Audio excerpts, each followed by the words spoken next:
आपका मेरे चैनल भक्ति का ज्ञान में हार्दिक स्वागत है। ब्रह्माक्षरमजं नित्यं यथासौ पुरुषोत्तमः तथा रागाद्यो दोषाः प्रयान्तु प्रशमं मम। अर्थात जैसे भगवान पुरुषोत्तम सर्वव्यापक, निर्विकार, अजन्मे एवं नित्य हैं, वैसे ही उनके स्मरण से मेरे रागादि दोष शांत हो जाएं। भक्त की भक्ति आपको या हमें क्या, भगवान के हृदय को भी पिघला सकती है। भक्ति का मार्ग जितना कठिन है उतना ही सरल हो सकता है। आवश्यकता है तो केवल प्रेम की। भक्त और भक्ति का परिचय उदाहरण सहित आपको इस वीडियो में मिलेगा। विलंब न करते हुए आरंभ करते हैं। भक्ति की विभिन्न अवस्थाओं को जानने वाला कोई पुरुष भक्त का मनोविश्लेषक तो हो सकता है, परंतु स्वयं भक्त नहीं हो सकता। भक्त होने के लिए मनोविश्लेषक होना या भक्ति के विभिन्न सोपानों की जानकारी प्राप्त करना आवश्यक नहीं है। ऐसा साधक अपने आराध्य या अपने प्रिय में पल पल अपने को विसर्जित करने का आनंद प्राप्त करता है। वह उत्ताल लहरों पर तैरती उस नाव के समान होता है जिसे यत्र तत्र सर्वत्र विशाल जलराशि सा अपना प्रिय दिखाई देता है। वह अपनी भावना के अनुरूप अपने आराध्य का दर्शन अपने अंदर की आंखों से करता है। इसके अतिरिक्त वह भक्त बाहर, घर में, मंदिर में, चिंतन में अथवा चर्चा में केवल उनके ही साथ जीता है। इसे हम एक कथा द्वारा समझेंगे। प्राचीन समय की बात है। कंडू नामक एक मुनि गोमती नदी के घाट पर एकांत स्थान में तपस्या करते थे। उनका तपोवन फूलों फलों से भरे वृक्ष और लताओं से बड़ा ही सुहावना था। वहां वे मुनि व्रत, उपवास, मौन आदि नियम संयम का पालन करते हुए कठोर तप में लगे रहते थे। गर्मी में वे पंचाग्नि में तपते, वर्षा में खुले स्थान में भूमि पर पड़े रहते, जाड़ों में भीगा वस्त्र पहनते या जल में खड़े रहते। मुनि का तप देखकर देवराज इंद्र डर गए। उन्होंने तप में विघ्न डालने के लिए प्रमलोचा नाम की अप्सरा को कामादि के साथ भेजा। मुनि के आश्रम में आकर वह अप्सरा उनके सामने नाचने गाने और उन्हें लुभाने लगी। कामदेव ने मुनि के मन में क्षोभ उत्पन्न कर दिया। मुनि अब तक अपने तप के ही बल पर रहने वाले थे, भगवान का आश्रय था नहीं, तो वे उस अप्सरा के वश में हो गए। कामवश होकर प्रमलोचा अप्सरा को उन्होंने आश्रम में रख लिया और तपोबल से स्वयं 16 वर्ष के युवक बनकर उसके साथ रहने लगे। वे अप्सरा में आसक्त हो गए थे। उनके स्नान, संध्या, हवन, तर्पण, व्रत, नियम और उपवास आदि सब छूट गए। इस प्रकार उस अप्सरा ने मुनि को अपने मार्ग से भटका दिया। कंडू मुनि कामवश उस अप्सरा में इतने आसक्त हो गए कि उन्हें रात दिन, पक्ष, मास तो क्या, वर्षों का भी कुछ ज्ञात नहीं होता था। इस प्रकार 100 वर्ष बीत जाने पर अप्सरा ने स्वर्ग जाने की इच्छा की। मुनि ने उसे कुछ दिन और ठहरने को कहा। 100 वर्ष और बीतने पर प्रमलोचा ने फिर आज्ञा मांगी।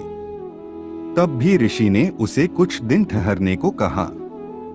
इसी प्रकार शताब्दियां बीतती चली गईं। मुनि आज्ञा देते नहीं थे और उनके शाप के भय से अप्सरा जा नहीं पाती थी। एक दिन पिछले पुण्यों के प्रभाव से मुनि की चेतना जागृत हुई। वे शीघ्रता पूर्वक कुटिया से बाहर जाने लगे। अप्सरा ने पूछा कि आप कहाँ जा रहे हैं? उन्होंने बताया कि सूर्यास्त हो रहा है, संध्या करनी है, अन्यथा कर्म का लोप हो जाएगा। अप्सरा ने हाथ जोड़कर नम्रता पूर्वक कहा, भगवन, आज क्या नया सूर्यास्त हो रहा है? वह तो हर दिन ही होता है। कितना समय बीत गया, आपने किसी और दिन तो संध्या की ही नहीं। मुनि को आश्चर्य हुआ। उन्होंने कहा कि तुम यह क्या कह रही हो? आज सवेरे ही तो तुम आई हो। अप्सरा ने बताया कि भगवन, यह तो ठीक है कि मैं जब आई तब प्रातः काल का ही समय था, किंतु उसे तो 907 वर्ष 6 महीने और 3 दिन बीत चुके। मुनि को विश्वास ही नहीं होता था। अप्सरा ने समझाया कि आपके सम्मुख झूठ बोलने का भला कौन साहस करेगा। फिर जब आप आज सतपथ पर पुनः आरूढ़ हो रहे हैं, तब मैं इस समय आपसे झूठ कैसे बोल सकती हूँ। प्रमलोचा की बात सुनकर मुनि को बड़ा ही दुख हुआ।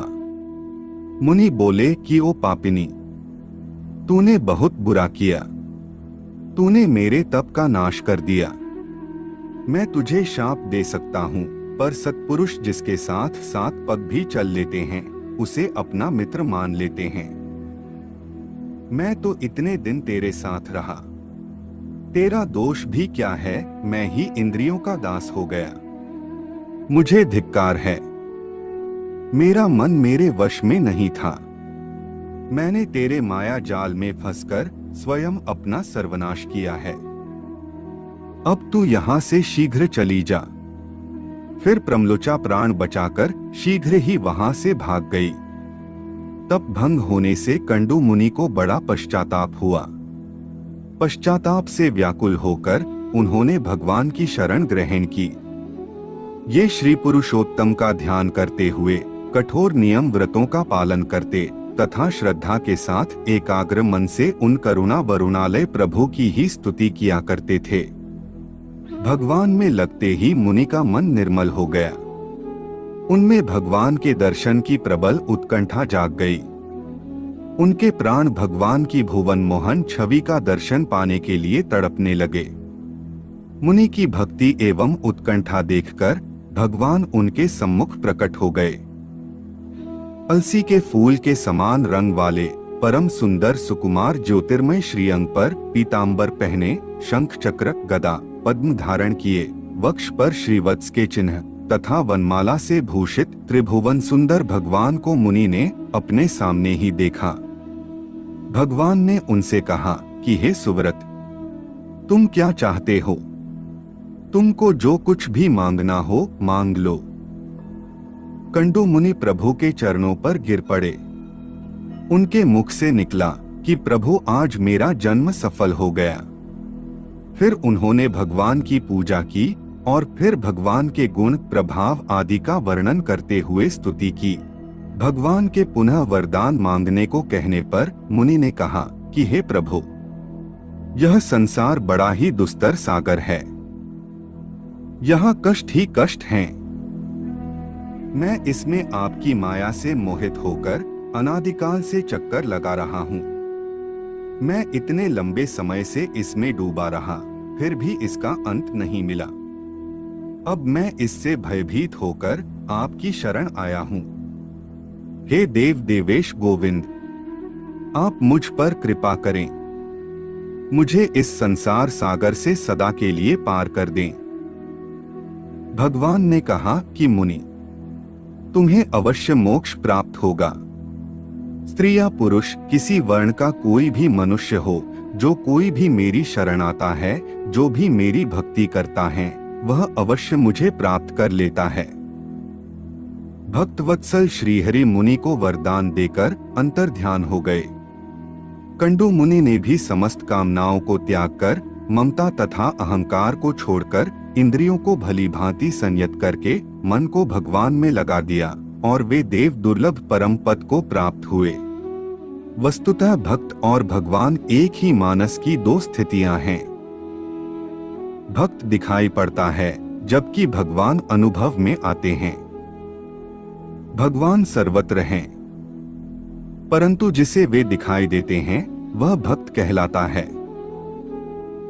शास्त्रों से, प्रेरक प्रसंगों से या सत्संग से भक्ति जागृत हो सकती है, किंतु भक्त होने के लिए अपने अंदर के राम के प्रति आस्था होनी चाहिए। उनके विराटत्व के प्रति श्रद्धा और विश्वास के साथ अनन्यता भी होनी चाहिए। अनन्यता का तात्पर्य उस भाव से है जो गोस्वामी तुलसीदास का श्री राम के प्रति या मीरा का श्री कृष्ण के प्रति था। व्यक्ति, पदार्थ तथा मूर्ति में अपने ही प्रिय को देखना भक्त की सात्विक दृष्टि का परिचायक है। जब अनन्यता सिद्ध हो जाती है तब मुक्ति के मार्ग उसके लिए खुले रहते हैं। अगर आपको ये वीडियो अच्छी लगी हो तो लाइक करें और शेयर करें और मेरे चैनल भक्ति का ज्ञान को सब्सक्राइब करें। आपका धन्यवाद।